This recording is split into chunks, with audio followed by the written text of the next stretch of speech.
Hello friends, அனைவருக்கும் வணக்கம். இப்ப என்ன வீடியோல பார்க்க போறேன்னா முருன்னு ஒரு ஸ்நாக்ஸ் செய்ய போறேன். கோதுமை வச்சுதான் செய்யலான் இருக்கேன். கோதுமாவும் முருங்கைக்கீரையும் வச்சு ஒரு போண்டா செய்யலான் இருக்கேன். வாங்க எப்படி செய்யறேன்னு பார்க்கலாம். முதல்ல இப்பதான் என் சேனலை பாக்குறீங்கன்னா சப்ஸ்கிரைப் பண்ணிட்டு உள்ள வாங்க, வீடியோக்குள்ள போலாம். இப்ப பாத்தீங்கன்னா நான் தேவையான அளவு நான் கோதுமாவை எடுத்து வச்சிருக்கேன். நல்லா சலிச்சு எடுத்து வச்சிருக்கேன். இதுக்குள்ள நம்ம மற்ற பொருளெல்லாம் போட்டுக்கலாம்.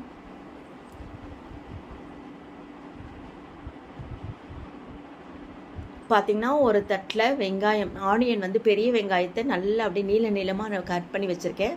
கருவேப்பிலை, மல்லித்தழை கட் பண்ணி வச்சுருக்கேன். இஞ்சி, பச்சை மிளகா, முருங்கைக்கீரை எல்லாம் க்ளீன் பண்ணி வச்சுருக்கேன். இப்போ அந்த மாவோட ஒரு கப்பு, சின்ன கப்பு நிறைய அரிசி மாவு கலந்துக்கிறேன். நீங்கள் எவ்வளோ மாவு எடுக்கிறீங்களோ பெரிய கப்பாக இருந்தால் அதில் ஒரு கப் கலந்துக்கோங்க.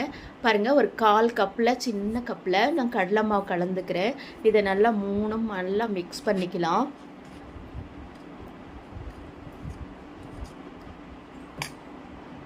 அப்புறம் நம்ம எடுத்து வச்ச ஒவ்வொரு பொருளும் போட்டுக்கலாம். முருங்கைக்கீரை, அப்புறம் ஆனியன், பச்சை மிளகா எல்லாமே போட்டு காரத்துக்கு வந்து கொஞ்சம் தான் நான் பச்சை மிளகா போட்டிருக்கேன். நீங்கள் கொஞ்சம் நானும் மிளகாத்தூளும் ஆட் பண்ணிக்கிறேன். உங்களுக்கு வேணும்னா அது போட்டுக்கோங்க. அப்புறம் பெருங்காயத்தூள் போட்டுக்கலாம். பெருங்காயத்தூள் மெயினாக போடுங்க, அப்போ தான் கொஞ்சம் நல்லாயிருக்கும். அப்புறம் கொஞ்சம் கொஞ்சமாக தண்ணி விட்டு நல்லா மிக்ஸ் பண்ணிக்கோங்க. உப்பு போடலை, இப்போ கடைசியாக போட்டுக்கலாம்.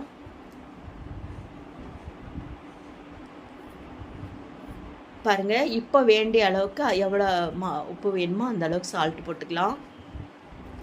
நல்லா மிக்ஸ் பண்ணிக்கலாம். கொஞ்சம் லிக்விட், கொஞ்சம் கொள்ளன்ற மாதிரி இது பண்ணிக்கோங்க. அப்புறம் பாருங்கள், எண்ணெய் காய வச்சுருக்க எண்ணெயில் ஒரு குழிக்கரண்டி எடுத்து அதில் விட்டுக்கலாம். நீங்கள் வேணும்னா எண்ணெய் இல்லைன்னா கூட சோடாப்பு போடுவாங்க ஒவ்வொருத்தர், இல்லைன்னா தயிர் கலந்துக்கலாம். நம்ம இஷ்டம் தாங்க. பாருங்கள், இந்த மாதிரி திக்னஸில் நம்ம கலந்துக்கணும். அப்போ தான் உங்களுக்கு வந்து கல் மாதிரி இல்லாமல் நல்லா இருக்கும் போண்டா. இப்போ எண்ணெய் காஞ்சிட்ருக்கு, போட்டு எடுத்துடலாம். கொஞ்சம் சிம்லே வச்சுக்கோங்க, ரொம்ப ஹைட்டில் வச்சுக்காதீங்க. ஏன்னா உள்ளே வந்து வேகாது, கருகிடும் சீக்கிரம். நமக்கு ரவுண்டாக வேணால் ரவுண்டாக அப்படியே உருட்டி போடலாம், இல்லைன்னா பக்கோடா மாதிரி போடலாம். பாருங்கள், சூப்பராக இருக்குது. பார்க்கும் போதே சாப்பிடணும் போல இருக்குது, அந்த அளவுக்கு இருக்குங்க. இதுக்கு தேங்காய் சட்னி எல்லாம் வச்சு சாப்பிட்டா நல்லாயிருக்கும். நம்ம இஷ்டம் தான், அப்படியே கூட சாப்பிட்டுக்கலாம். முருங்கைக்கீரை போட்டிருக்கிறதால உடம்புக்கு நல்லது. கோதுமாவுலேயும் செஞ்சுருக்கோம். இது ரொம்ப ஹெல்த்துக்கு ரொம்ப நல்லது. வயசானவங்களுக்கு கூட கொடுக்கலாங்க வீட்டில். பாருங்கள், சூப்பராக மொறுன்னு முருங்கைக்கீரை கோதுமை போட்ட போண்டா ரெடி ஆகிடுச்சு. பார்த்திங்கன்னா ஒரு டீ வச்சுட்டு கூட சாப்பிட்டுக்கலாம். அவ்வளோ டிஃபன் சாயந்தரத்துக்கு அவ்வளோ நல்லாயிருக்கும். சூப்பராக போண்டா ரெடி ஆயிடுச்சுங்க.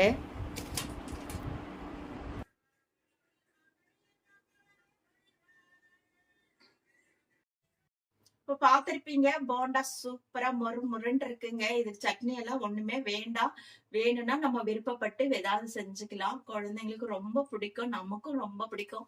நல்லா இருக்குங்க. ஒரு டீ வச்சுட்டு கூட சாப்பிட்டுக்கலாம், அவ்வளவு சுவையா இருக்கு. நீங்களும் இந்த மாதிரி செஞ்சு பாருங்க. செஞ்சு பார்த்துட்டு எப்படி இருக்கு வீடியோல கமெண்ட் பண்ணுங்க.